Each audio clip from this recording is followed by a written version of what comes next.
Good evening, everyone. Myself, Prashant Rathod, ZBL MSN Laboratories. I welcome your master faculties and guests for the today's live webinar on the management of pulmonary hypertension.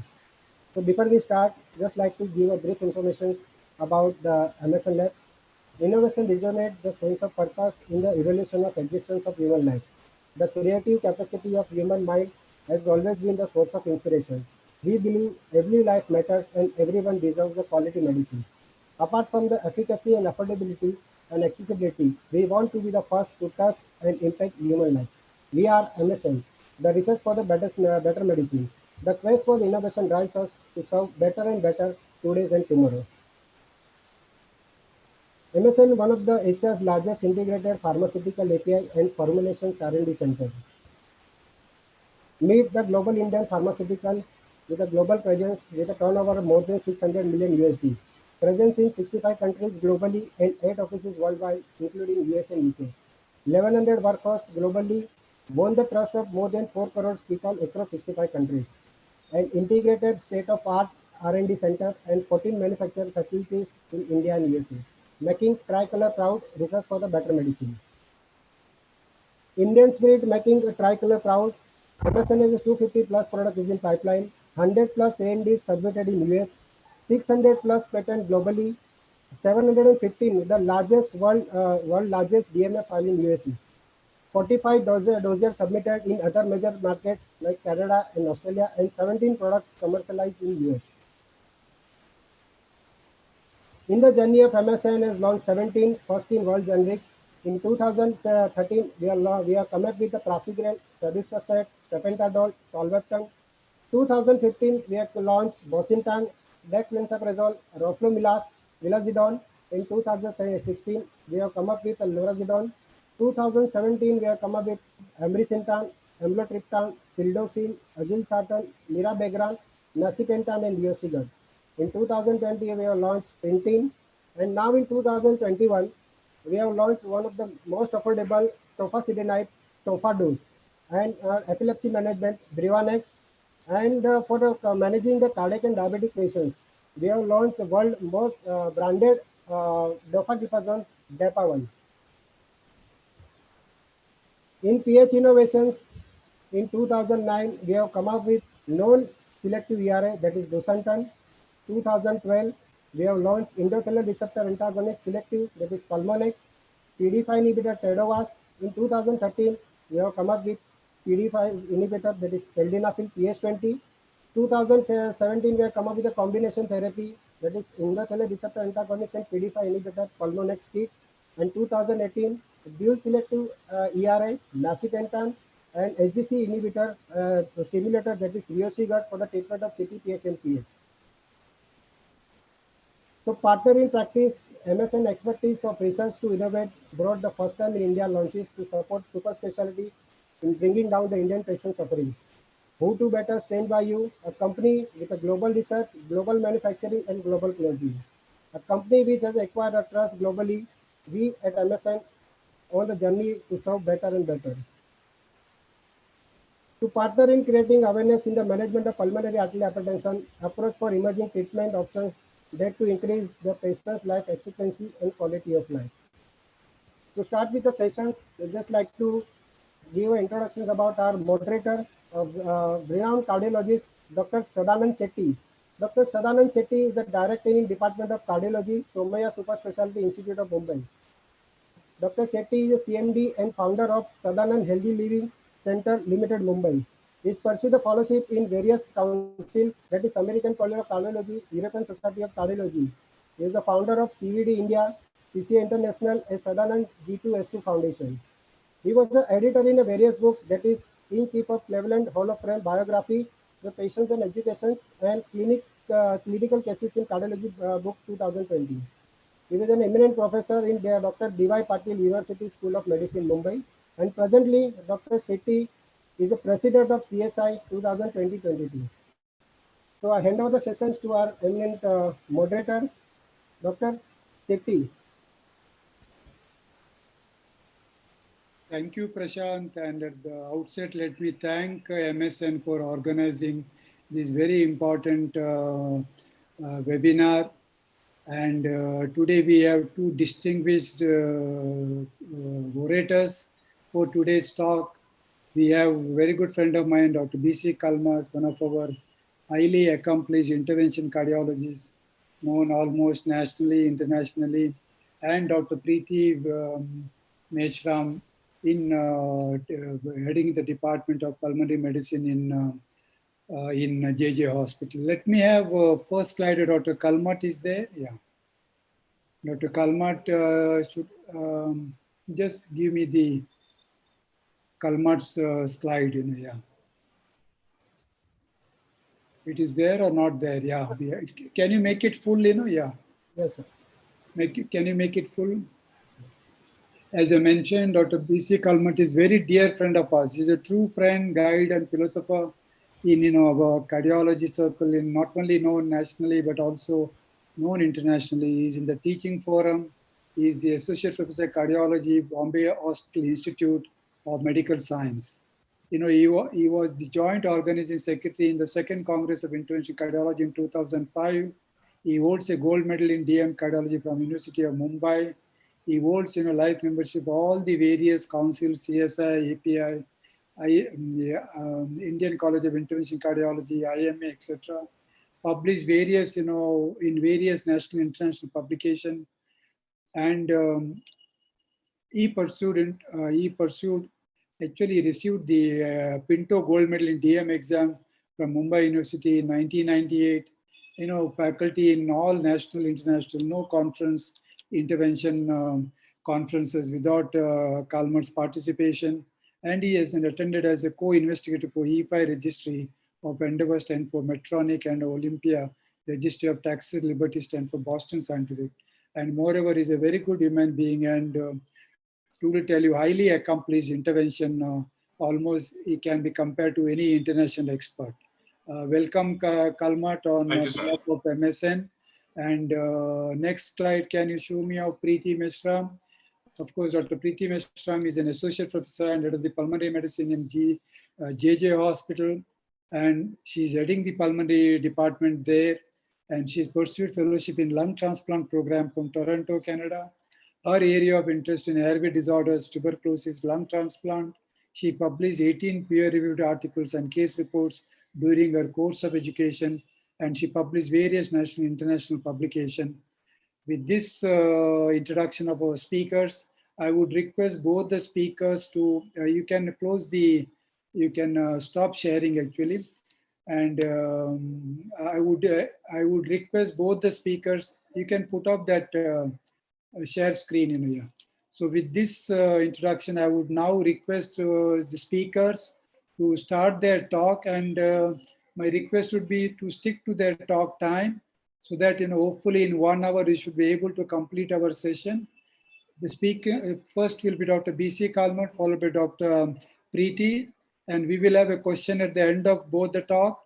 And since I was told both Preeti and Kalmat, the mixture crowd, both like chest medicine, physicians, cardiology group. So make the topic something very basic and understanding. And we know that pulmonary hypertension, a lot of progress is taking place. You are going to speak on like a moderate to severe, and Preeti is going to speak on a low to intermediate risk. A lot of new things, and the company also has done a lot of new introduction of product like all those ERA, endothelin receptor antagonist, then PD inhibitor, and of course, of late is the introduction of the Riociguat. With that introduction, I would now hand over the podium to Dr. Kalmat for his talk. Kalmat. Good evening. Thank you, Dr. Shetty, for a wonderful introduction. And we would actually look you as one of our philosopher, mentor, and guide, because you have taken so much effort. I should tell on this platform and thanking MSL that Dr. Sadanand Shetty takes so much time off his personal times to post so many good things about all the webinars and talks. I salute you, because please do not stop that, because many younger cardiologists miss the talk. So you summarize so beautifully and put it. I really appreciate that at the outset. And when I was asked to talk about pulmonary hypertension, management of high risk. I was just looking what are the real differences with me and Dr. Preeti. Is probably there's a lot of overlaps, and I think the finer aspects I'll leave it Dr. Preeti to talk, but I'm going to start off and tell you how a cardiologist look at this perspective or a physician look at this perspective. So pulmonary arterial hypertension defined as more than 25 millimeters of mean pulmonary blood pressure, the hypertension, or the 25 mmHg of that, saying that any person who has more than mean pulmonary arterial pressure of 25 and more, the normal is between 14 to 18. So between 20 to 25, don't know what we are doing. We can closely follow up them. And when you define the 5 types, how we were looking at how to generalize this, how to classify these people. Well, the classification of pulmonary hypertension is described as an abnormal elevation in pulmonary arterial blood pressure, as I told you, more than 25 the mean. And the WHO classified into 5 subgroups based on this histology and the pulmonary vasculature. Group 1 is that classical pulmonary hypertension is a rare form wherein there is a plexogenic vascular remodeling, what we call as idiopathic pulmonary hypertension, whereas we do not find any a cause for that. We even see young girls, ladies, and have suffering from this and have very, very bad outcomes as of now. This is called a group 1, and group 2 is a collection of pulmonary hypertension where there is a secondary pulmonary hypertension due to left ventricular, left-sided valve disease, or left ventricular ejection fraction low, or these are the patients who have valve or left ventricular ejection fraction going down, the pulmonary venous hypertension contributing to pulmonary arterial hypertension. This is group 2, and group 3 is chronic lung diseases, wherein the hypoxia, and this I think Dr. Preeti will address more, wherein the COPD, emphysema patients or bronchiectasis patients develop over time hypoxia and pulmonary arterial hypertension, leading on to group 3 or type 3 or group 3. Group 4 is a typical chronic thromboembolic pulmonary hypertension, which is we commonly miss even in young adults or middle-aged people coming with breathless with no other signs. The echo just shows a dilated RARV with no shunts. You should always suspect when there is RARV being dilated, pulmonary hypertension of 50-60, and you do not find any shunts on even on TE, and you don't find anything on your CT scan, you should suspect chronic thromboembolic pulmonary, which is not rare today, because there is a corrective surgery for this, wherein you do a very, very, very, very rewarding pulmonary endarterectomy, which 2 or 3 of my patients went to Bangalore, who Devi Shetty did a good job because he's been doing a lot of this pulmonary endarterectomy. 3 patients have been operated and really came back well. This is a group 4, and it depends. Group 5 is a heterogeneous collection of pulmonary artery syndrome secondary to many systemic diseases like hematologic disorders or like hemophilias, other bleeding disorders, external compression pulmonary artery. Next slide, please. So these are the main subgroups. But if you want to define who are severe, moderate, severe, naturally the NYHA classification probably holds true. Those patients who are in class 3, class 4 NYHA would be moderate and severe people, and class 1, 2 would be mild to moderate, which Dr. Preeti will address you. But this class 3, class 4 are the most important people who present to us day in and day out. The pathogenesis of this diet is very diverse and complex, as I just told you, because it does not stick into one disease like an ASD or a multiple stenosis or a COPD or a embolism. It is a collective manifestation of pulmonary hypertension. Has become a very complex disorders, starting from idiopathic to valve related to embolism to other extraneous factors. Multiple mechanisms at the cellular and the tissue level that potentially the smooth muscle. At the bottom line, there's the smooth muscles, cell proliferation, endothelial dysfunction, inflammation, and remodeling of the pulmonary vascular, where there's vasculopathy and pulmonary vascular constriction, leading on to severe, irreversible pulmonary hypertension, which we call it as contemporary pulmonary hypertension. And therapies are not simple. There are three major ways where nitric acid releasing substances, endothelin receptor antagonist, and prostacyclin pathways. These are the 3 main ways where we will see how these 3 nitric oxide, endothelin antagonists, and prostacyclin pathways will help us in treating these disorders. Next slide. So having said that, The current approved therapies in the management of pulmonary hypertension would fall into three groups. Targeting one or more of these pathways has become the current standard practice of the medical management of pulmonary hypertension. Many clinical trials have shown that these therapies may play an important role because there is no much other outcome, no other light at the end of the tunnel for these patients, apart from sometimes just improving the quality of life, because there is no corrective surgery many times. So therapies available are the foremost, which has been used, calcium channel blockers last maybe 3-4 decades. The amlodipine, nifedipine, and diltiazem has been used in high dose in the group 1 WHO class, the functional type class of 2 to 3, that is wherein which would be useful on these group 1 patients. That is the idiopathic type will be helpful for we have been using, but we have to use with caution the diltiazem and nifedipine. Sometimes they cause hypertension and hypoxia in these patients, so we have to monitor them very well at the outset. This is one of the first thing, and the second would be the phosphodiesterase inhibitors like sildenafil or tadalafil, or which can be used at 20 or 40 milligrams. Again, the group 1 patients would benefit from here, class 3, class 4 patients, class 2 patients. The new endothelin receptor antagonists like embrisantan for 10 milligrams and bosentan and macitentan, which are really brought up by MSN itself, is a real found for these patients who will have some longevity in their improvement in lifestyles, and with the availability of a new soluble guanylate cyclase stimulator like the Riosugat, which is again a new thing, would be helping to release the nitric oxide, and of course the newer prostacyclin agonists, which can be used as IV or subcutaneous or inhaled, like epoprostenol, teriprostenol, and IV can be used, or inhalator can be used. Therefore, there are many 14 FDA approved therapies in USA for these changes, and I would just go through little of them, everything, and tell you when to use what, and probably Dr. Preeti will follow up with more details. Next slide.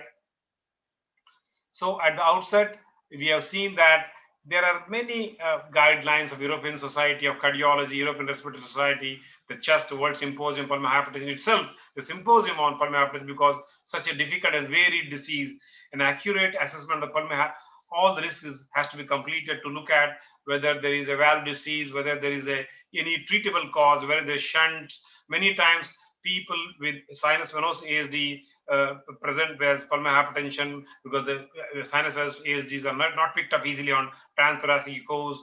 Pulmonary artery arteriovenous connections or can present as pulmonary hypertension sometimes. So all of this had to be ruled out. All appropriate diagnostic tests have to be performed in the ECG, a 2D echo, a transfusion echo, CT, angio sometimes, and sometimes cardiac MRI, everything, even a VQ scan. These all have to be done whether to determine whether the patient is high, intermediate, low risk, and that will give us a lot of way, because whether the patient falls into that, which I'm going to see is a very busy slide. Next slide, wherein you see that how to treat this after evaluating clinically, because the hallmark is the right atrial pressure, right ventricular pressure raised, and right heart failure, which is seen in the ECG clinical evaluation of RV, apex RV, a parasternal heave. There's a pulmonary heart sound sometimes you can hear. Laboratory levels of NT-proBNP, D-dimers will be raised. Imaging can be 2D to transverse feature to TE and CT, as I told. Hemodynamics, cardiac catheterization remains a very important modality to do, because many a times we are at crossroads to tell whether this patient has real pulmonary hypertension. In sometimes congenital heart defects have to be ruled out. So cardiac cath is very important to do the right and left heart cath. Pulmonary artery wedge pressures and pulmonary vascular resistance very important, in addition to knowing the cause, the etiology of pulmonary hypertension can be sometimes revealed by doing all this. Next slide. So these all will tell us what is the presentation of these patients. The management of high-risk pulmonary hypertension is a very complex thing. I would like you to put a minute on this management of the high-risk pulmonary hypertension patients, wherein once you decide that the patient would require hospitalization for hypoxia or hemodynamic instability in these patients, usually when they are pulmonary hypertension diagnosed on the echo and other modalities, If the patient is sick enough, you put him to hospital, and the first therapy, whether he is a candidate for IV or subcutaneous prostanoid-like drugs. If no, then he is initiated dual therapy of phosphodiesterase inhibitors or the gonalate, like the what you call riosogart, and the other antagonists, which I was just going to tell you about this. So when you have to first tell whether the patient is sick enough to receive prostanoids like them. If yes, please start them, and then the dual therapy of the PDE or SGQ can be initiated, or the ERE can be initiated later, because initially you have to stabilize them with IV prostanoid to vasodilate, give them the oxygen, give them the other therapies, then switch on to, then in long term they will require the prostanoids, either inhaled or subcutaneous. But the patient, if is little stable, then you have to classify them. They fall into the class 2, class 3, or class 3, class 4, and then decide whether the patient can just be treated with phosphodiesterase inhibitors or the gonalate stimulators, and then one of the drugs can be tried first, and then we combine them and evaluate them and see with how much it is, and you reassess every week and every month, and then we decide whether the patient is sick, who is in the class 3, class 4, and then you can shift him to IV prostanoid anytime, as you see in this map here. So this whole combination of the therapy of the phosphodiesterase inhibitors, including our sildenafil and tadalafil, or the riosogart, or our ERAs, can be very, very important therapy in these patients. Next slide. That was a very busy slide. So in nutshell, in high-risk substrate patient, as often indicated for their first visit in ambulatory setting, in this patient, the dual combination therapy is rapidly initiated. We do not wait just to start the calcium channel blockers and look at, no, the patient's sick, please start off with phosphodiesterase inhibitors and combine ERA or the SGC. And first we do the PDE inhibitors, like the phosphodiesterase inhibitors, and then combine them with the either SGC, or depending on the clinical syndrome, and using a very shared decision making involving the chest physician, the general physician, a cardiologist, and everybody is important. And the route of prostanoid therapy, initially IV, and maybe now, of course, the inhaled prostanoids may be costly and not easily available, I'm sure. But looking at the geographical distance of where is the pulmonary center, including the availability of support, social circumstances, risk profile, everything is important for determining how to take care of these patients. And hence, a shared decision important. So high-risk patients who are hospitalized, naturally you start with the IV or subcutaneous prostanoid. The prostacyclin derivatives should be initiated appropriately. And after that, initiate the dual therapy of phosphodiesterase inhibitors and the ERAs, wherein the patient starts responding to therapy. And sometimes a patient in whom prostanoid therapy is not required because they are little stable, then you directly start off with the phosphodiesterase inhibitors like the bosentan or ambrisentan and ERAs, which are very important dual combination, we should say. Next slide. So the triple upfront combination of ambrisentan and the tadalafil being the PDE and the prostanoid in severe non-reversible pulmonary hypertension associated with considerable clinical hemodynamic improvement, I should say. And the beauty is that having used it over a few months to few years, the right-sided heart reverse modeling is seen. That means the right atrial pressure comes down, the RV pressure comes down, right atrial pressure comes down, their walking distance improves, which I'll show you. So this great molecule of ambrisentan, masentan, and tadalafil, that is a phosphodiesterase inhibitor, in combination with prostanoid is well tolerated. Probably there are some minor side effects which I'm going to tell you, but significantly improves the clinical and hemodynamic parameters in severely non-reversible pulmonary hypertension in this high-risk patient. So this is the hallmark of this. As I told you, this is the cornerstone of the therapy, starting with PDE and adding the other drugs like the ambrisentan and the prostanoids. If you see, the triple combination is so significant, the P factor is 0.001 reduction, that right atrial pressure is reduced by 62%, mean pulmonary artery reduced by 30% reduction, and PVR reduced by 70% is phenomenal in these patients. I think this combination has revolutionized the therapy. starting from maybe tadalafil or sildenafil and joining the ambrisentan and then prostanoids, which are little costly to use, but definitely become useful now. Next slide. So this triple combination, of course, the benefits in these patients are that they significantly improve the cardiac index. A big study which showed that they took in the patients when the cardiac index was 1.8 and treated with the triple therapy of these ambrisentan, tadalafil, and prostanoids. At 2 years, cardiac index improved 3.5, which is a very, very big leap, I could say. Even our cardiac patient who is sick enough, his cardiac index improved to 3.5, and very, very happy. And the mixed venous oxygen saturation, which is a surrogate marker for pulmonary oxygen saturation being increasing, so went up from 56 to 70%. P factor of 0.001 is very, very important and significant. Next slide. These tell us how the benefits of these drugs, triple combo, significantly reduce the right atrial area, that is the volume of the right atrial come down, RV end-diastolic pressures and area came down, RV and systolic area came down, suggested improved RV function and structures also. Structure, I mean there is a reverse modeling, which is improvement. So right atrial area improving, showing that at baseline in 2 years, a significant improvement with triple combination of this therapy. Next slide. So in a nutshell, the therapy of ambrisentan, tadalafil in these patients severe pulmonary hypertension also increase a 6-minute walk. We nowadays use the 6-minute walk to look at the oxygen saturation of the COVID patients, wherein if they're mild and moderate affected, if there is no drop of oxygen saturation in these patients after 6-minute walk, they probably can be treated at home. Same thing, if there's increase in, you can see there is a huge improvement of 270 to 430 meters of improvement in 6-minute walk in these patients with combination therapy. So combination therapy is the cornerstone of therapy. Next slide.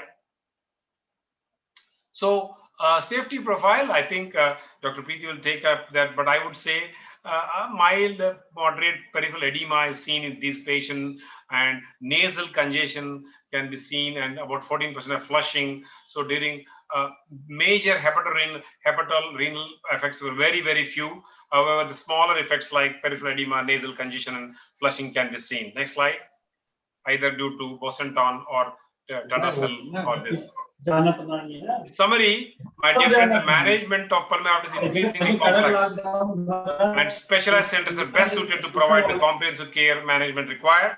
With growing number of therapeutics clinically available and intimate knowledge of pharmacology, side effects of the drugs, like we should never combine sildenafil or tadalafil with nitrates, is a very lethal combination, can cause sudden death, is integral to providing optimal care for this vulnerable and high-risk patients, because they are very precariously placed of these severe pulmonary hypertension. As we always tell the lady patient never to be pregnant, because they are very, very high risk for sudden maternal death and child death. So knowing all this pharmacology and combination therapies are currently recommended for these patients with severe PH, and ambrisentan and tadalafil in combination with prostanoids is well tolerated, significantly improves in clinical and hemodynamic parameters in severe non-reversible pulmonary hypertension. Thank you, my friends. Thank you, Kalma. It is highly informative, very clear message. Now I would request Dr. Preeti to take over, and then at the end we will have a discussion. Yeah, Preeti. Thank you. Thank you very much. So that was a nice presentation. So I'm a pulmonologist and you both are cardiologists. We are dealing with something that is actually affecting the respiratory system, but is diagnosed by a cardiologist. That's why the overlap. So pulmonary hypertension is always, most of the times, I mean, it is diagnosed by the cardiologists who do the 2D echo, who do the catheterization and you know, diagnose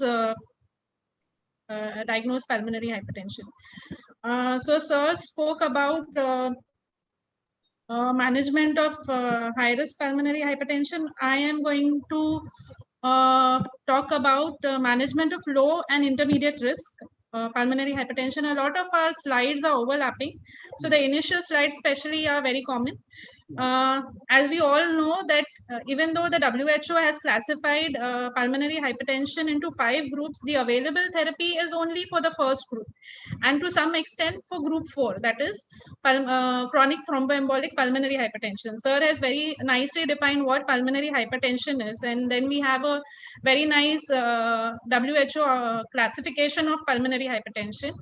Despite such a nice classification, whatever available therapies are only for group 1, that is pulmonary arterial hypertension. It's mostly idiopathic. We do not know the cause, maybe anorexia induced, maybe connective tissue disease induced. Basically, it's associated with a lot of plexogenic vascular remodeling. So whatever therapies that we have, whatever 14 drugs Sir said in his presentation are for these, is for this group. And maybe to some extent for group 4, especially Riociguat, in patients who are having chronic thromboembolic pulmonary hypertension. The other two, the other three, especially the one because of involvement of the left ventricle, we have to take care of the underlying disease, especially if it is heart failure with reduced ejection fraction or with preserved ejection fraction. We have to take care of that. If there is a valvular heart disease, we have to take care of that to manage the pulmonary hypertension. The group 3, this is the one which we commonly as pulmonologists see. We see a lot of COPDs and ILDs and patients with post-TB sequelae get a lot of pulmonary hypertension. We see peaked P waves on the ECG and straight away refer to a cardiologist, ask him to do a 2D echo and tell us what the pulmonary pressures are. But the treatment basically, the treatment remains supportive in terms of, managing the hypoxia, managing the hypercarbia. There's nothing more in terms of drugs that we can really give. Whatever clinical trials have been available till date have mostly been negative, apart from a few inhaled prostanoids that have been shown to be of some benefit in patients with ILD. But most of the treatment is supportive in terms of managing the hypoxia and hypercarbia. There's nothing much that we can do in terms of drug therapy for this group. Group 5, again, becomes very supportive. So the basic drugs that are available is only for group 1 and group 4. Again, this is a common slide. So this talk is basically, I'm not going to talk about, group 3 ones, the ones because of respiratory system, because really there's no treatment available apart from just giving supportive care. So whatever drug therapies are available are for group 1. So I'm going to talk about management of low and intermediate risk of group 1, that is pulmonary arterial hypertension. So it constitutes, to less than 5% of the total burden of pulmonary hypertension. It's very less, but it's very lethal in the sense that these patients have a very poor 3-year survival rate. Most of the times the progression is very rapid, and they land up in right-sided failure and ultimately in death. The only apart from these medications which slow down the progression, the ultimate treatment for this is only lung transplant. So whenever we are dealing with pulmonary arterial hypertension, we have to see how the patient is progressing and what would be the ultimate. If he's a slow progressor, a rapid progressor, then based on that, we have to identify what treatment we need to give and what are we expecting out of the treatment. That is in terms of functional. Sir said that whenever we diagnose pulmonary hypertension, it becomes, it is subjective in terms of what the patient is, how old the patient is, and what are his symptoms. Symptoms again in terms of NYHA and WHO functional class, and the other risk factors, which I'm going to talk about later. So we have to identify the treatment goals in terms of how the functional capacity of the patient is improving. And we also have to monitor his or her response to therapy. Sir has said that these drugs have a lot of side effects. So it's not only monitoring the response to therapy, but also looking at the side effects. When we treat pulmonary arterial hypertension, the guidelines say that we have to first risk stratify the patient. Okay, so we have to look at the risk factors. There are a lot of risk factors. There are multiple, there are multiple tools for assessing the risk factors. So we have to stratify these patients, look at the risk factors and stratify these patients into mild, moderate, and severe. Mild and intermediate and severe. Okay, so the subsequent slides would be on that. So what would this do? Because then we would have a very objective way of kind of monitoring the patient. So that would improve our referral for lung transplant, which would be the ultimate treatment goal. Okay, so risk prediction allows for an optimal directed care. So the aim is to reduce the morbidity and improve the mortality. So what are the factors that we should do for, what are the factors that we should consider for risk stratification? Sorry. What are the factors that we should consider for risk stratification is the demographics. So there are modifiable risk factors and there are non-modifiable risk factors. So the modifiable risk factors are mostly the age and the gender of the function of the patient. The other the non-modifiable. The modifiable would be again functional class. Then we do laboratory testing. It is important that all patients in whom we are suspecting pulmonary hypertension, we send for a BNP levels, because the BNP levels help us risk stratify the patient. Okay, we have to do a 2D echo. We have to do cardiac imaging to rule out if there are any other modifiables. Suppose the patient is in group 2, so we have to do a cardiac imaging. Definitely for a diagnosis of pulmonary hypertension, we cannot diagnose pulmonary arterial hypertension without doing a heart catheterization, as sir has said. So we have to do a right heart catheterization, look at the wedge pressures, look at the pulmonary vascular resistance, look at the cardiac index, and then stratify the patient. We also have to look at hospitalization. So most of these patients, as I told you, they have a very poor prognosis. The patients with pulmonary arterial hypertension, they have a very poor 3-year survival index. So most of these patients, especially when they're very sick, when they have moderate to severe disease, they land up in the hospital many number of times. So we have to look at hospitalizations also when we risk stratify these patients. This is one of the tools for risk stratification. I'm going to talk about 2 tools. One is the Reveal. So this is basically a registry-based risk stratification tool. I think I had discussed this, right? Risk factors for risk. Am I audible? Yeah. Okay, carry on. Yeah.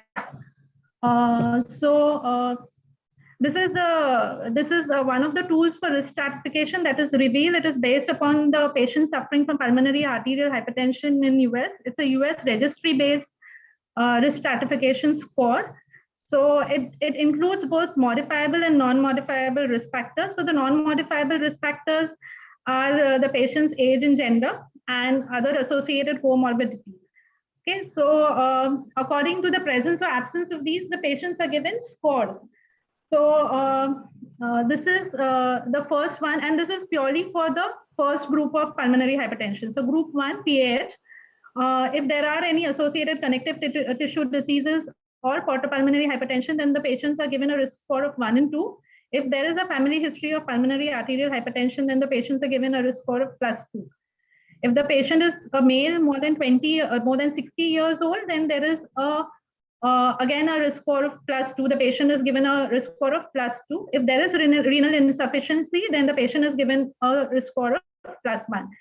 Based on the functional class, again, if the functional class is really good, that is if the patient is having a WHO functional class of 1, the patient is actually given a negative score of -2. So there is a positive and a negative scoring based upon the patient's status. Okay. If the functional class is very poor, like 3 and 4, then the patient is given +1 and +2. Based on the vital signs, if the patient's systolic blood pressure is less than 110, then and if the heart rate is more than 92, he's given a score of +1. There's also a scoring system based on the patient's 6-minute walk test. If the patient is really walking good, is walking more than 440 meters, then he's given a negative score of 1. But if the 6-minute walk test is very poor, is walking less than 165 meters, then he's given a score of +1. So 6-minute walk test is a very common test that we do at our in our setup. So this really helps us, stratify the patient. It is important that we do BNP levels. So for pulmonary hypertension, we have to do the functional assessment. We have to send blood investigations, especially BNP, because as I told you, that would risk stratify the patient, and we have to do a right heart catheterization along with a 2D echo. So a BNP level of less than 50, that is a good BNP level. So that would be given a negative score of 2. But if it is very high, then it would be given a positive score. If it's more than 180, it would be given a score of +1. On echocardiogram, if there is a pericardial effusion, again, it is scored as +1. Based on the PFT, if the DLCO, that is the diffusion capacity of carbon monoxide, if it's good, if it's more than 80, again, it's a negative scoring. If it is less than 32, it's a positive 1 score. Then, as I said, right heart catheterization, if the mean right atrial pressure is more than 20, it is +1. And if the pulmonary vascular resistance is more than 32 Wood units, that is, if it's really high, then it's given a score of +2. So we have to, score the patients based on these groups and then add up the score. If the score is less than 8, the patient falls into the low risk category. If the score is more than 10, then the patient falls into the high risk category. And this REVEAL score actually tells us, it gives us a survival index at the end of 1 year. So if the patient is in the low risk score, if the patient is having a low risk score, then the patient's survival is, more than 95% at the end of 1 year. But if the patient score is more than 10, then the survival is between 60 to 70%. So, even a score difference of 2 makes the survival very poor. Okay. This is the other tool that is available for, risk stratification. It is from the European Society of Cardiology and the European Respiratory Society. So the previous score spoke about survival. This score speaks about 1 year mortality. The previous score had modifiable and non-modifiable both risk factors. This has only modifiable risk factors. So it will not include, gender, age, and associated connective tissue diseases or associated comorbidities. This just includes what the patient is suffering from, and it does not include the age and gender. Okay. So if the patient is low risk is, there is a less than 5% chance of the estimated mortality is less than 5% at the end of 1 year. If the patient is intermediate risk, then there is a 5 to 10% estimated mortality at the end of a year. And high risk is more than 10% mortality. Okay.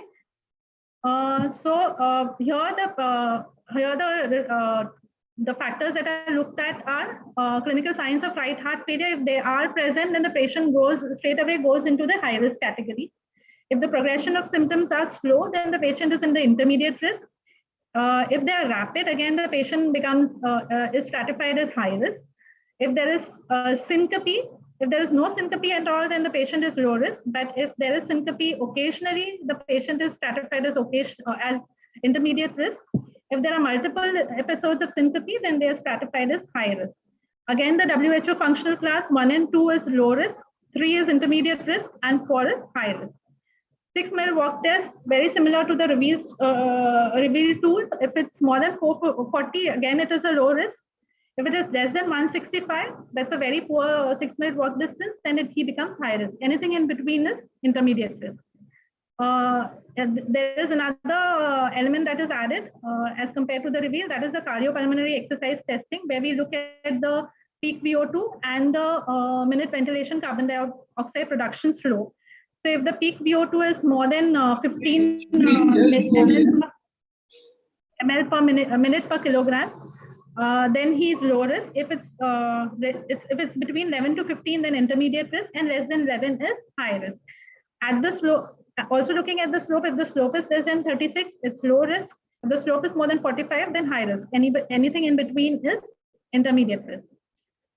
This score also includes the N-terminal pro-BNP plasma levels, apart from just the BNP levels. So if the BNP level is less than 50, it is considered to be low risk.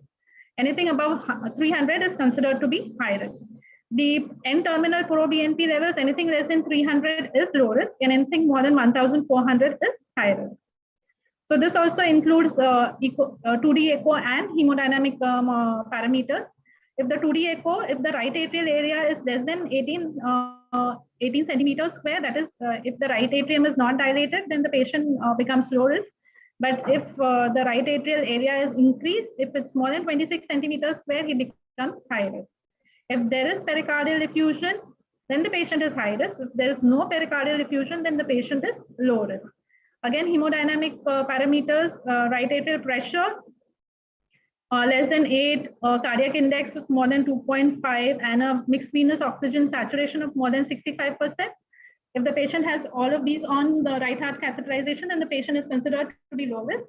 If the right atrial pressure is more than 14, the cardiac index is less than 2, and the mixed venous oxygen saturation is less than 60%, then the patient is considered to be high risk. Okay. So this is just a comparison of the REVEAL and the ESC-ERS criteria for low risk. So as I said, any scores of less than 8 would be low risk for the REVEAL 2 criteria. And if the patient has any one of these in the ESC-ERS criteria, then if the patient has no clinical signs of heart failure, no progression of symptoms or syncope, is a good functional class, walking good, the biomarkers are really low, the VO2 max is really high, there's no evidence of pericardial effusion, no right atrial dilatation, the right atrial pressures are good, the cardiac index is good, and if the mixed venous oxygen saturation is good, basically if most of it is good, then the patient falls in the low risk category. So this is again a shared slide. So we're talking about pulmonary artery hypertension. So we all know that the pathogenesis is diverse, very complex. There are a lot of mechanisms that occur at the cellular and the tissue level, which lead to smooth muscle proliferation, like also causes endothelial dysfunction, inflammation, ultimately leading to remodeling of pulmonary vasculature. And whenever there is remodeling of pulmonary vasculature, there is an increase in the pressures in the pulmonary vasculature. So if there is already remodeling, we cannot do much, but we do have therapies that target all these pathogenic mechanisms. Okay, so 3 major pathways have been implicated and 3 major pathways have been targeted to prevent disease progression. Sir has already spoken about this. One is the nitric oxide pathway. The drugs that target these are the PDE5 inhibitors and the soluble guanylate cyclase stimulators. The second is the endothelin receptors that are present on the endothelium. So the endothelin receptor antagonists. The third is the prostacyclin pathways, which include the PGI2 analogs and PGI2 receptor agonists. So this is again the same slide that Sir has presented, but what we see that there are 14 drugs, out of which most of the drugs are available orally. A few, especially in the prostacyclin analog group, are available in the inhaled and the parenteral form. So most of the drugs that we have for pulmonary arterial hypertension are available orally. Most of the drug indications are for group 1, except for macitentan and riociguat, which you can use even in patients with pulmonary hypertension because of CTEP. So apart from these 2 drugs, most of them are for group 1 pulmonary hypertension, out of which treprostinil is available both in oral, in IV, and in inhaled form. Okay, so that is the only drug that is available in all 3 forms. There are multiple clinical trials. I mean, I was reading up the trials, there are multiple clinical trials that have shown that these therapies, they do play an important role in improving the quality of life. And some have even shown a reduction in mortality rates in pulmonary arterial hypertension. So these are the practice guidelines that are available for determining optimal therapeutic approaches. Basically, the ESC and the ERS guidelines, the CHEST guidelines, the World Symposium of Pulmonary Hypertension guidelines. So whenever we diagnose a patient with pulmonary arterial hypertension, we have to accurately assess the patient. We have to do all the diagnostic tests that includes, PFTs, 2D echoes, right heart catheterization, a 6-minute walk distance, everything that before we actually come to a diagnosis, we have to rule out other causes. We have to do X-rays, we have to rule out other causes of pulmonary arterial hypertension before we actually come to a confirmed diagnosis of group 1 PAH. Okay, and after we come to an accurate diagnosis of group 1 PAH, then we apply the available risk categorization. As I told you about 2 risk categorizations, one is the REVEAL 2 and the other one is the ESC-ERS. And once we risk categorize, then we can go ahead with the therapies. So Sir has already spoken about the severe risk criteria. Now what I'm going to talk about is for therapy in the low and the intermediate risk. So low and intermediate risk, as I told you, the mortality at the end of 1 year is just 5% for the low and 5 to 10% for the intermediate risk. Treatment upfront is usually with one single drug, is usually with a PDE5 inhibitor. And for some reason, if the patient is not tolerating a PDE5 inhibitor, then we can start the patient with riociguat, which is a soluble guanylate cyclase. Okay, so initially start the patient on sildenafil or tadalafil. Newer guidelines recommend that the patient can, even in cases of low or intermediate risk, can be started with dual combination therapy. I have divided this management into 2 slides, so there is a continuation of this. So along with sildenafil and tadalafil, we have to start the patient on endothelin receptor antagonists like ambrisentan, bosentan, or macitentan. Okay, so we do not start the patient upfront with both the drugs initially. First, we have to start with PDE5. Wait for 2 weeks, see if the patient is tolerating, then add the ERA. Okay. If for some reason the patient is not tolerating a PDE5, then we add a Riociguat. So let us just look at the prescribing, what prescription points that we have to look at and what are the side effects. For sildenafil, it's easily available, less expensive. The only problem is that it has a TID dosing, so patients may not adhere to it. With tadalafil, it is easy. It's more expensive than sildenafil, but because of its once daily dosing, it has a better adherence. Okay, patients usually have side effects, such as nausea, vomiting, and peripheral edema and all. So we have to treat that accordingly. See if he's tolerating. The patient can also have giddiness. We can see, we look at it and then titrate the drug accordingly. So once the sildenafil or tadalafil is tolerated, then we start the patient on. After 2 weeks, start the patient on either of the ERAs. Okay. Again, there is with ambrisentan, there is a risk of moderate edema. The dose is 5 to 10 milligrams daily. For bosentan, it is 62.5 to 125 milligrams BID. It is a less commonly prescribed drug even in India. It's very expensive in India. Bosentan also requires, has a high liver risk profile, so monthly LFTs have to be done. And it also requires risk evaluation and mitigation strategies, especially for females, because it's known to be teratogenic. So if the patient is a female and has to be put on bosentan, then the patient has to do monthly HCG levels to see that she's not pregnant before the start of the therapy. And she has to use contraceptive measures to see that she does not get pregnant. Also, the patient has to do monthly LFTs and see that and accordingly titrate the dose. For macitentan, again, there is a risk of edema, but it is less as compared to bosentan and ambrisentan. Again, we come to Riociguat, that is to be given if the patient is not tolerating the PDE5 inhibitors. Again, it requires a risk evaluation and mitigation strategy for women. It's also approved for CTEPH. We have to monitor, again, blood pressure and aggressively treat the GERD with proton, which is one of the commonest side effects with proton pump inhibitors. Once we have initiated the patient on therapy with either a PDE5 with a ERA or Riociguat with a ERA, then we have to reevaluate the patient in 3 to 6 months and see how he is doing. If the patient is not doing well, then we have to consider other supportive measures like O2 diuretics and rehabilitation, and then consider other alternative diagnosis, consider reinvestigating the patient. And then if the patient is still not doing well, then we have to consider adding on the prostanoid therapy, which Sir has mentioned in his presentation. So in a nutshell, patients with low intermediate risk,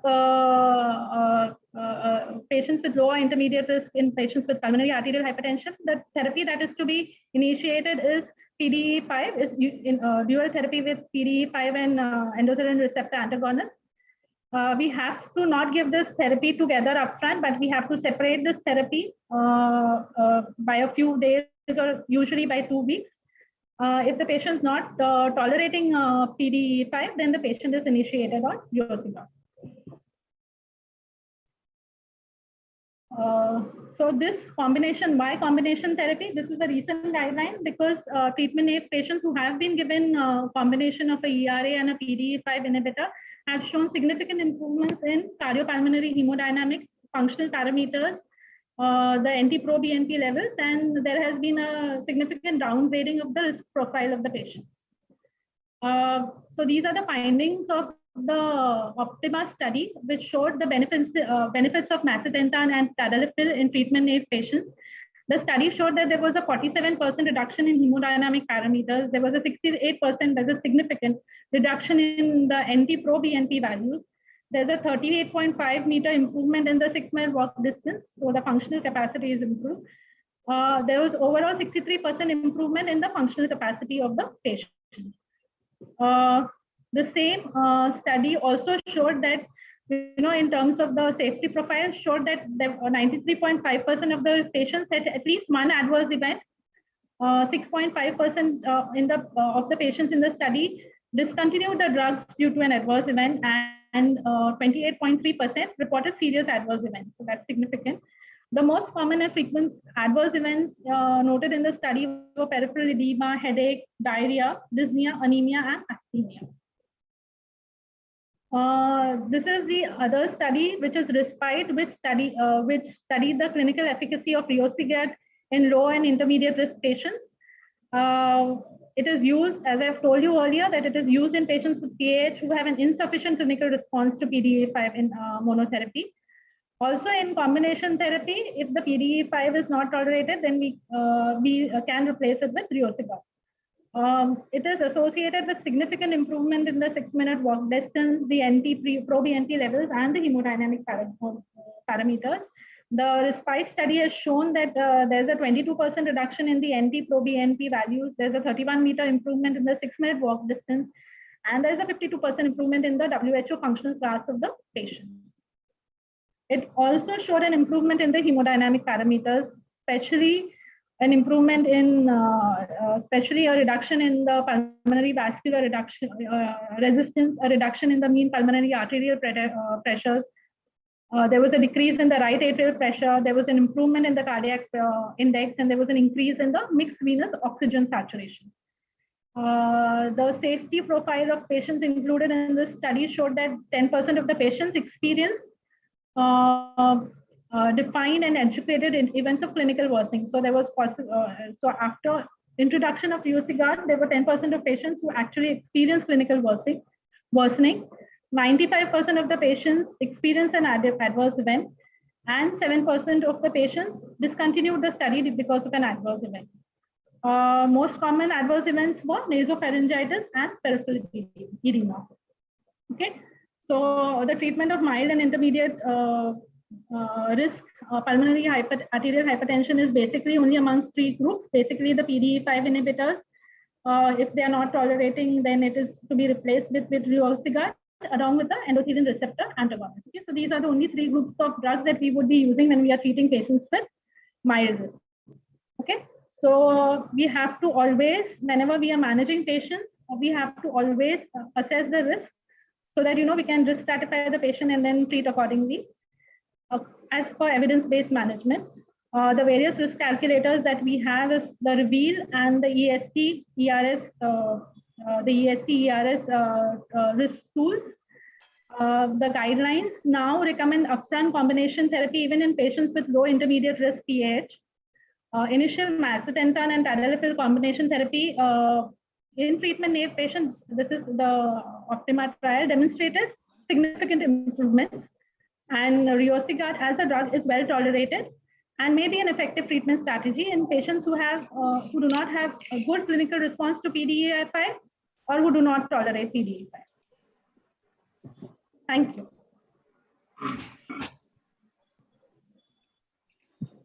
Thank you, Preeti. It was an excellent review. I think both of you have done an excellent job, but let us have some discussion. Let us see the chat box. There are a few questions actually. What all precautions PH patient we need to take? Preeti, you can take that question. What all precautions do we? What all precautions PH patient we need to take?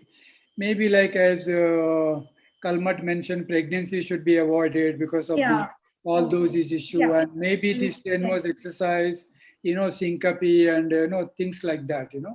Maybe reduction of the pre-volume and all those normal the cardiac output situation wise, like a reduced venous return, reduced afterload, all those standard things, I think, yeah. In PH, Yeah. especially the congenital heart disease, what is your approach and experience? That is the next question, yeah. Do we have anything to offer there?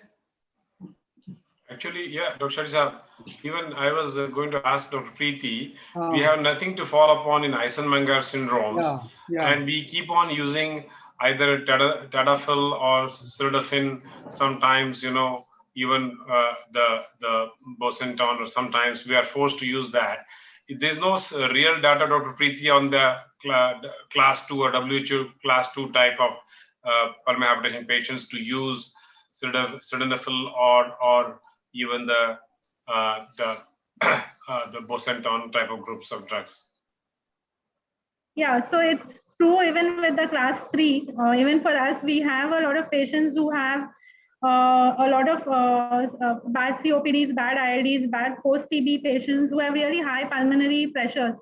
But when we give drugs like sildenafil or tadalafil, we are actually worsening the shunt. So there is a possibility that, we actually worsen these patients. We actually make the patients more hypoxic because we are, vasodilating those areas of the lungs which are not actually ventilating.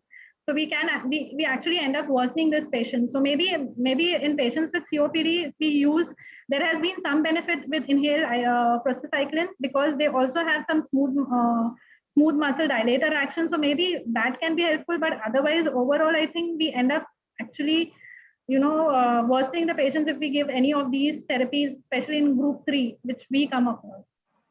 The one important question, actually, we talk about the right heart cath, Kalmat and Preeti, for the vasoreactive testing and all. And then, I mean, that's an important thing, response to vasodilator. What I'm trying to ask you guys about the CCBs, When you give the calcium channel blocker, but there is a place in therapy if there is a vasoreactive positive, that pressure coming down, Preeti, or is it Kalmat? What is your response? Probably when actually some of the labs in the world, Dr. Preeti may know it, they actually put the catheter and then take the pressures and calculate the PVR, give the drug and recalculate them and see whether there is improvement or not. That's how they then put on these people on either long-term verapamil or long-acting nifedipine. Sometimes it can be deleterious. A sudden hypotension can occur when you do not do a proper testing. I know, but one of the requirement in a PH clinic, Kalmat, is to do the right heart catheter almost nearly in all the patients before going ahead with whatever therapy you give. Without giving therapy, definitely is deleterious. But if you show the response, vasodilatory response, possibly yes, But that's why right heart cath is one of the important recommendations. Yeah. Now the other question is, can we give Riociguat in other than non-CTPH, or is only exclusively for CTPH, and also can be given in type 1 PH, Riociguat? Because there is one question. Yeah, so two indication yeah. for Riociguat now, isn't it? Yeah, it's group 1 and group 1 pulmonary hypertension and CTEP. Yeah. But the others like group 2, 3, and 5. Standard dose maximum you are given, Preeti, because though you have said, building up 2.5 BD or 3 times, but normally how much our requirement generally in our standard patient, Riociguat. So we have not gone beyond 2.5 milligram TID, and so that is also a bit difficult to monitor. The drug is expensive. The patients again default on it. So it's not. We have not gone beyond that. Difference between macitentan and your ambrisentan, anything where you prefer macitentan versus ambry, anything? So we have used ambrisentan, not used macitentan so much. No, yeah. Because the other important question actually, which to some extent Kalmat did ask actually, does this all drugs work, for different PH, like a chronic lung disease, congenital heart disease, left heart disease. So we should not be using, isn't it? We should not be doing the wrong thing, isn't it? So basically, whatever, the combo therapy and like a single or a combo therapy, depending on a typical type class 1 or whatever group 1 of a WHO, there is a pulmonary artery idiopathic hypertension. and Riociguat specifically for CTEPH, isn't it? These are Yeah. specific indication. You agree? Yeah. Yeah. So either, and most of the time today, combo therapy of ERAs, endothelin receptor antagonist, and PD inhibitor is the way forward, isn't it? And selectively Riociguat whenever required. Agree? Correct. Yeah. Yes, sir. Yeah. And by and large, most of our patients tolerate this combination. No, Dr. Sadan Shetty, I would like to ask, is there any research on for the Eisenmenger? We see a lot of Eisenmenger patients in our clinical practice. You Yeah. have seen many, but we keep on using the PD inhibitors in them. Actually, is it deleterious or it's okay? Because some of the patients show some improvement with that because they are only they actually behave like a vasculogenic hypertension in Eisenmenger because they don't have pulmonary inflammatory problem or they don't have bronchial or problem, though it's a terminal looking like a vasogenic. They may, I was just asking Preeti, is there any trial of Riociguat or Masentan in these patients of Eisenmenger syndrome? I am not aware of Eisenmenger syndrome. What I am aware of the use of these drugs, mostly in patients with COPD, ILD. Those are the patients that I come across, and they have most of the trials for COPD, ILD have been negative, except for a few inhaled prostanoids which have been useful in COPD. I am not aware of trials for Eisenmenger syndrome. We will have one last question because we are speeding 15 or so. One question actually, how cardiology will treat PH and how pulmonologists treat. I don't know. My standard always answer is disease doesn't change, in your clinic or in a tertiary hospital. So also, pulmonologist or a cardiologist, ultimately treatment of PH is treatment of PH, isn't it? Preeti, you have anything to say different? No, I would like to add something like we have already taken over the diabetologist treatment now. We have taken all over the cardiac surgeon treatment now. I know. I don't want to take that. Yeah, everyone is after us cardiologists. In fact, many webinar I say we are cardio-diabetologists. No more cardiologists. In fact, that cardio-diabetology in India has come late. Though in US, the word was coined 20 years ago, 21. Correct. Eugene Braunwald has put in 2000. You should be. And I always strongly, say that all cardiologists are cardio-diabetologists because diabetes should be treated by cardiologists. So, Preeti, we will leave that field to you. And with this, I think I would just conclude the discussion, what webinar, outstanding material. I think in a lot of new subject and new information. I must thank you, both of you, taken thank you, your time, and your presentation was thank you so much. Very good. And I'm going to thank you so much. share your material in all the educative forum for the benefit of all the members, including I will put in my app of White Coat, which is almost more than 1 lakh database. And with this, I would hand over to our company people. Rishita, or who is there? Anyone? Rahul. Can take the final one, or who is there? Or Prashant, or who is there? To give vote of thanks?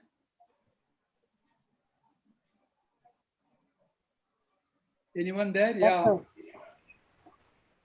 Prashant, what? Yes, sir. Yeah. Sir, I like to thanks. So thank you so much for moderating our. Yeah. I'd like to thanks moderating to our sessions. Thank you, Dr. B.C. Kalmat and Dr. Preeti for enlightening these sessions and knowledge to our all attendees. Sir, before we close, we had 2 slides as a close remark. So please.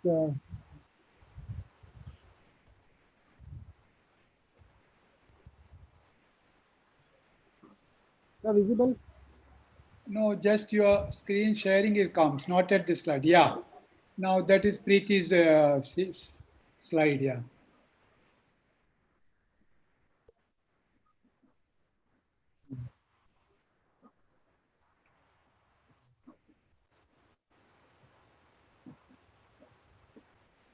So Doctor, looking for your exclusive patronage on the world-class international quality brands, we have this PS20, Sildenafil, Pulmonex, the brand of Ambrisentan, 0.10 mg. We had a Macitentan, that is Macetan 10 mg, and for the treatment of CTPH and PH, we have the Riociguat 0.5 and 1 mg. Okay. So thank you. Okay. Yeah. We need a young player but our drives and enthusiasm are the best in associating with you. Only other request So- for the company guys, maybe you can Thanks have for one. joining, sir. Yeah, just 1 minute, Prashant. Just for the request to you guys to make a short newsletter out of this webinar, and you can, that will be a very good way for you to have a promotion as well as educative value. Most of my webinar, I do that way. So either in the soft copy through the e-way, e-method, electronically, or through the, small printout, just 2-page highlighting, like what is your product and how it is knowledge sharing. What do you say, Kalmat and Preeti? No, excellent. Your Either permission, do, your yeah, permission. Yeah, do your it, permission. send it by Yeah. that is WhatsApp and other Yeah, thing, and make WhatsApp, small yeah. post printouts, small You can make printouts. a you can make That a would be short really one great.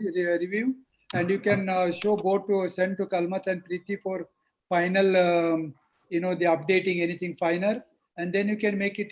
That will be a very good for you platform for you, because we can put in app, we can share in many forums, and that will be easy one.